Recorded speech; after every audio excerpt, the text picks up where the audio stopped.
All right, I got one more for you. This one's a trade, though.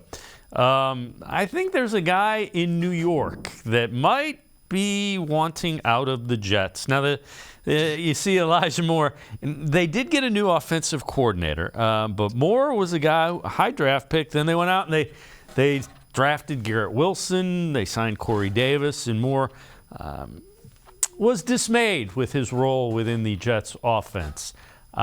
Moore's a speed guy. He's a young guy. He's not going to be very expensive, and he could be headed out of New York. There were a couple of games there where he was a healthy scratch later in the year. He did come back and play some. That's a guy, again, that I'm intrigued by.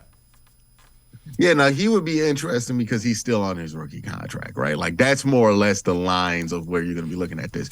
The price of getting a new receiver versus the production of it, I don't think is going to meet the value proposition of this front office.